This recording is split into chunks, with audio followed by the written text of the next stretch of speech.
શું તમે ક્યારેય રૂનો ઉપયોગ અજમા સાથે કર્યો છે? તો આજે આપણે એકદમ અદ્ભુત વિડીયો બનાવવાનો છે. આજે હું તમારી સાથે શેર કરવાની છું અજમા અને રૂનો ઉપયોગ કઈ જગ્યાએ થાય છે, જેનાથી હજારોનો ખર્ચો પણ બચી જાય છે અને રોજિંદા માટે તમે એને ઉપયોગમાં પણ લઈ શકો છો.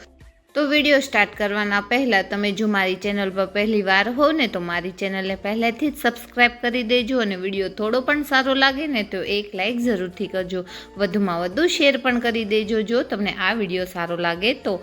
અહીં આપણે રૂ લેવાનું છે. રૂ તો બધાના ઘરે હોય જ છે. હવે આપણે રૂની અંદરથી આ રીતની આપણે રૂનો ભાગ કાઢી લેવાનો છે. હવે આ રીતની તમે ચોરસ લાંબી પટ્ટી જેવો રૂનો ભાગ કાઢશો ને એટલે આગળની પ્રોસેસ સારી એવી થશે.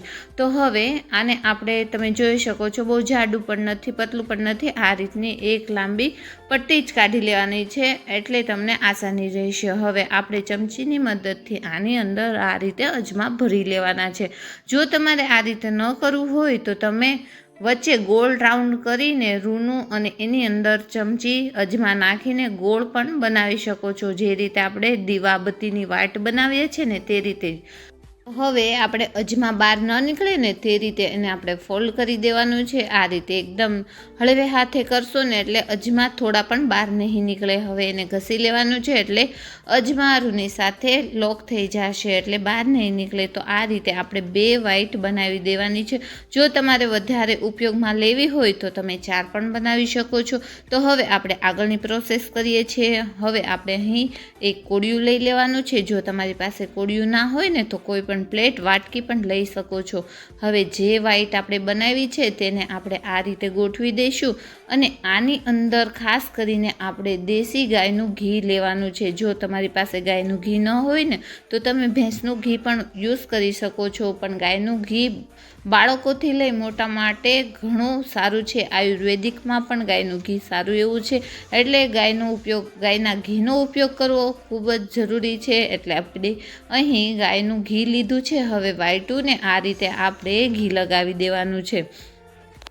તો અહીં મેં 2 વાઇટ બનાવી હતી એટલે 2 સાઈડ આ રીતે આપણે ગોઠવી દઈશું એટલે ચારેય બાજુ 4 વાટો નીકળશે. હવે આની અંદર આપણે 4 બદામ નાખી દેવાની છે. ઘણી વખત તમને ખબર હશે કે બદામ બાળકોને કેટલી સારી છે, બધાને જ સારી છે એટલે આની અંદર આપણે બદામ નાખવાની છે, જેનાથી આપણે જે વસ્તુ બનાવીએ છીએ ને તે સારી બને, કેમિકલ વગરની બને અને તમને ઘણું લાભદાયક થાય. તો હવે 4 બદામને આ રીતે ઘીવાળી કરવાની છે અને આ રીતે આપણે ગોઠવી દઈશું. આના માટે તમે મોટા વાટકાનો પણ ઉપયોગ કરી શકો છો. હવે આપણે એને આવી વાટકી લેવાની છે. હવે જે આપણે કોળિયામાં બધી વસ્તુ મૂકી છે એની ઉપર રાખી દઈશું અને કોળિયાથી ઊંચું કોઈ પણ વસ્તુ રહીને તે વસ્તુ રાખવાની છે. તો અહીં મેં 3 ગ્લાસ લીધા છે.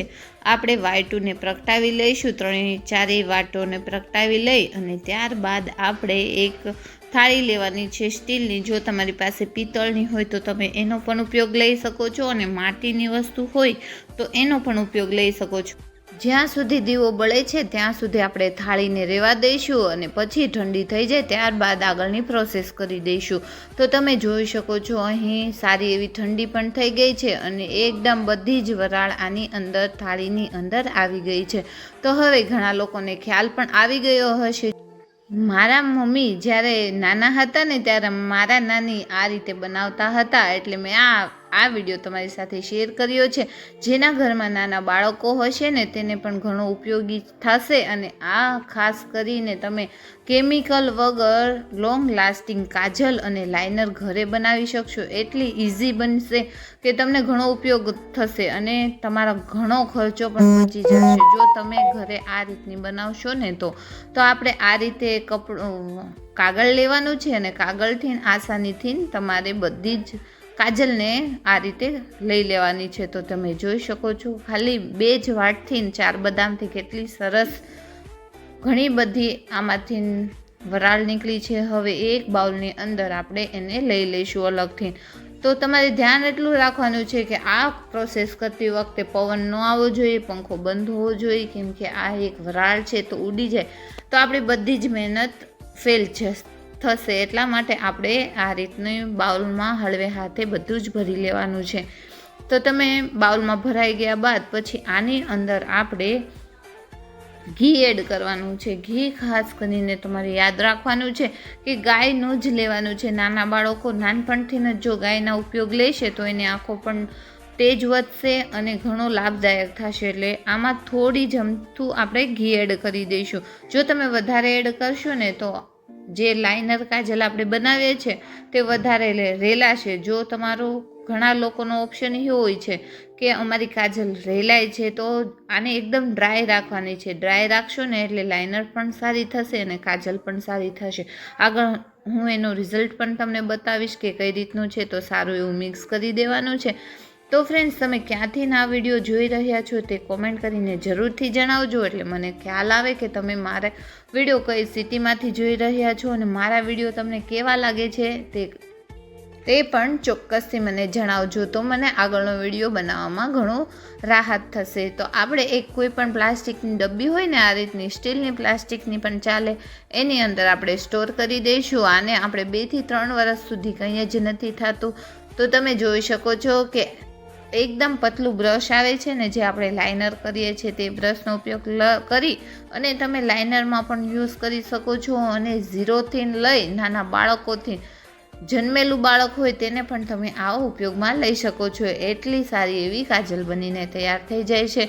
તો ચોક્કસથી વિડીયો સારો લાગ્યો હોય તો વધુમાં વધુ શેર કરજો અને આવા જ નવા વિડીયો માટે વિડીયોની નીચે ઘંટડીનું બટન હશે તેને દબાવી દેજો, એટલે વિડીયો નોટિફિકેશન ઓન થઈ જશે, જેનાથી મારો વિડીયો તમારા સુધી પહેલો પહોંચી જશે. તો જો થોડો પણ સારો લાગ્યો હોય ને તો એક લાઈક ચોક્કસથી કરજો. અને હજુ સુધી તમે મારી ચેનલને સબસ્ક્રાઈબ ન કરી હોય ને તો મારી ચેનલને સબસ્ક્રાઈબ કરી દેજો. તો તમે જોઈ શકો છો કે એની ઉપર આપણે પાણી નાખીએ છીએ ને તો પણ તે એવી ને એવી જ રહી છે.